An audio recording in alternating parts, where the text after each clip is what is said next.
അമേരിക്കയിലെ ഇന്ത്യൻ അനധികൃത കുടിയേറ്റക്കാരുമായുള്ള മൂന്നാമത്തെ വിമാനം അമൃത്സറിലെത്തിയെന്ന വാർത്ത ഇപ്പോൾ വരുന്നു. 112 അനധികൃത കുടിയേറ്റക്കാരുമായാണ് വിമാനം എത്തിയിരിക്കുന്നത്. ഇതുവരെ രാജ്യത്ത് തിരികെ എത്തിയവരുടെ എണ്ണം 333 ഉയർന്നിട്ടുണ്ട്.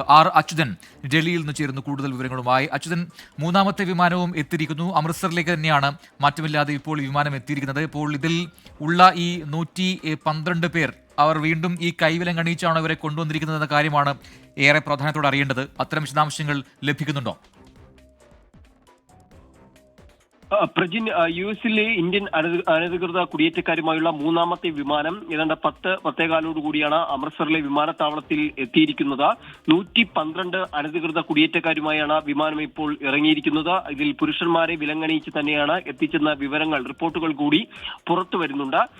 ഇന്നലെ 11:35 മറ്റൊരു വിമാനം, രണ്ടാമത്തെ സംഘം ഇന്നലെ രാജ്യത്ത് തിരികെ എത്തിച്ചിരുന്നു. അതിൽ 117 പേരാണ് ഉണ്ടായിരുന്നത്. ആദ്യത്തെ തവണ 104 പേരെയാണ് തിരിച്ചയച്ചത്. അങ്ങനെ ഇതുവരെ രാജ്യത്ത് തിരികെ എത്തിയവരുടെ എണ്ണം ഏതാണ്ട് 333 പേരോളമാണ് ഇപ്പോൾ രാജ്യത്ത് മടങ്ങിയെത്തിയിരിക്കുന്നത്. യുഎസിന്റെ സൈനിക വിമാനം C-17 ഗ്ലോബാസ്റ്റർ തന്നെയാണ് ഈ സംഘത്തെയും ഇപ്പോൾ എത്തിച്ചിരിക്കുന്നത്. എന്തായാലും നേരത്തെ ഈ കയ്യിൽ വിലങ്ങണിയിച്ചും കാലിൽ ചങ്ങലയും ഇട്ട് തിരിച്ചയച്ച നടപടിയിൽ ഇന്ത്യ ആശങ്ക അറിയിച്ചിരുന്നു. അതിലിപ്പോൾ ഇന്നലെ എത്തിയ സംഘത്തിൽ സ്ത്രീകളെ വിലങ്ങണിയിക്കാതെയാണ് എത്തിച്ചത്, മറിച്ച് പുരുഷന്മാരുടെ കൈകളിൽ വിലങ്ങണിയിച്ച് തന്നെയാണ് എത്തിച്ചത് എന്ന റിപ്പോർട്ടുകൾ ഇന്നലത്തെ ഇതുമായി ബന്ധപ്പെട്ട് ഉണ്ടായിട്ടുണ്ട്. ഇന്നും അത്തരത്തിലുള്ള റിപ്പോർട്ടുകളാണ് ഇപ്പോൾ പുറത്തു വരുന്നത്. 10 മണിയോട് കൂടിയാണ് ഈ വിമാനം അമൃത്സറിൽ എത്തിയത് എന്നുള്ള വിവരമാണ് ലഭിക്കുന്നത്. എന്തായാലും 112 പേരുമായാണ് ഇപ്പോൾ ഈ സംഘം, മൂന്നാമത്തെ സംഘം ഇപ്പോൾ അമൃത്സറിൽ എത്തിയിരിക്കുന്നത്.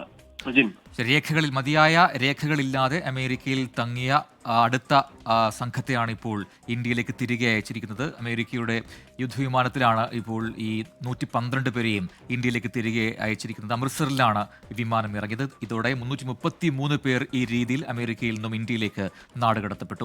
അച്യുതനാണ് ഡൽഹിയിൽ നിന്ന് വിശദാംശങ്ങൾ നൽകിയത്.